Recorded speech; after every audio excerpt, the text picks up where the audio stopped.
Once again, this is Llama of LlamaPaintsMinis, and I'm showing off another velvet set, possibly my favorite one, Purple Dusk.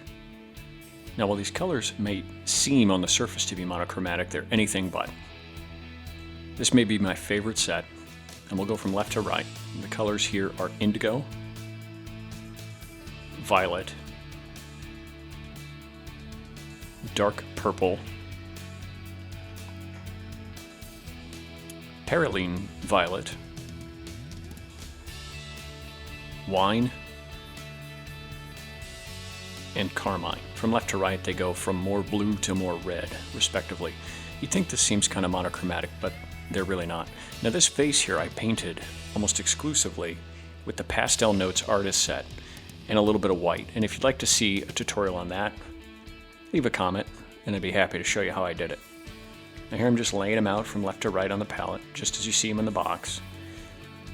And as we go from left to right, you'll notice they go from blue, like leaning heavily blue on the left, to leaning more red, more red on the right.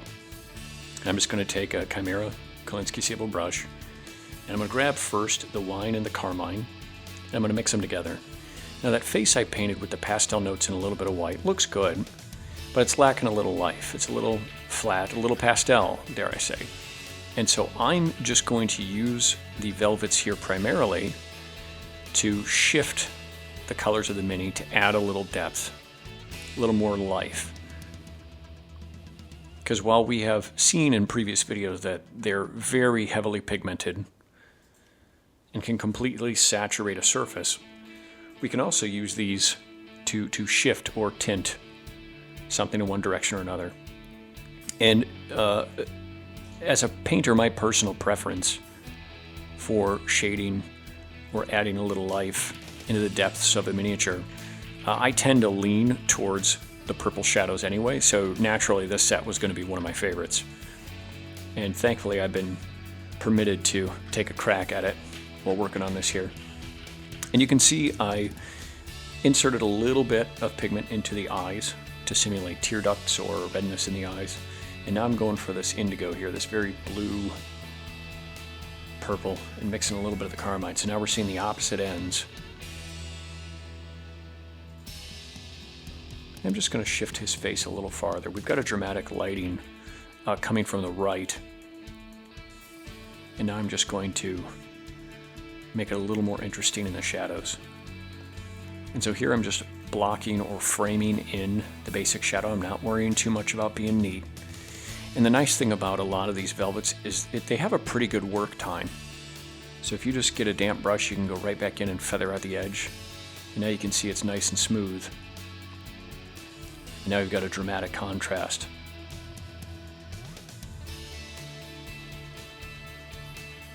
And again, if you'd like to see a tutorial of how I painted the face to begin with the Pastel Notes Artist set, just leave a comment or reach out to us.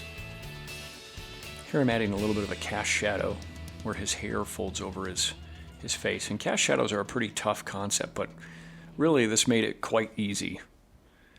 And again, you can see it's got a long enough work time that I can just re-wet the brush, go back in, and kind of feather it out so there's no hard lines. There's a lot more that I would like to do with this set,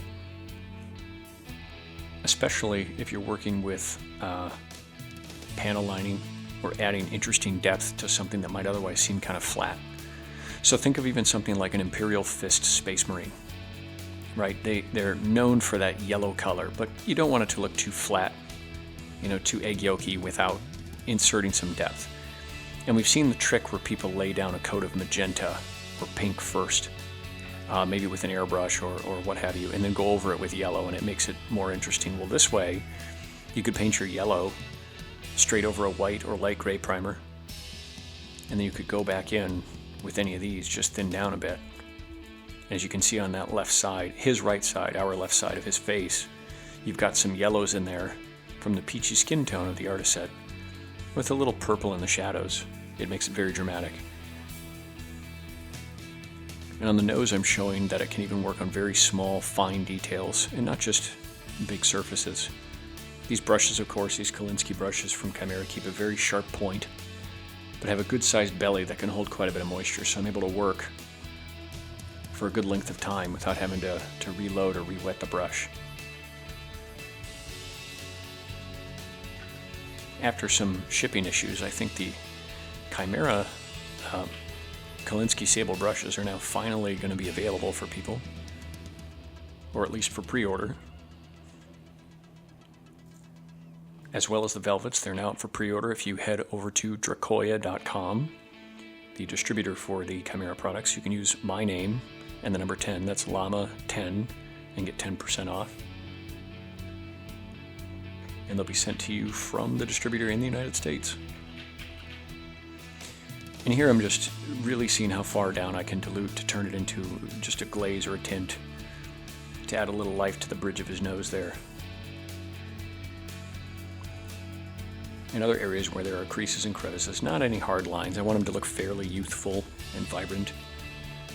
And again, there's a lot more than this you can do with these colors. You've seen in my previous videos that you can basically get full base coats with these because they're so pigment rich, they cover so smooth. Very little surface tension, but they don't bead up. They pretty much stay where you want them to unless you decide to take advantage of capillary action. And the way you can do that, you might think of an enamel or an oil paint. If you lay a little water into a crevice first, like let's say you're painting a tank, you can lay one of these colors down right over that water and it'll just run through the crevices. If you'd like to see that, also drop us a message. Now here I've just put a little bit of the white paint, the Kimera white, and I've added it to the velvets, and you can see they mix perfectly well with regular acrylic paint.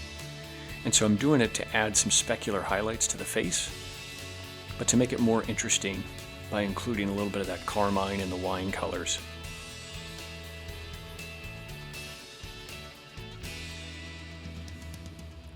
These are rather so versatile and super exciting.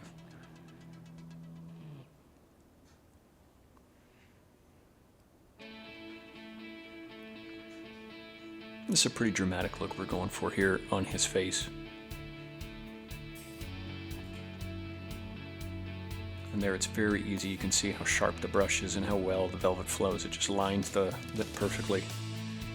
I notice he might be missing some eyebrows. I should have added more definition there.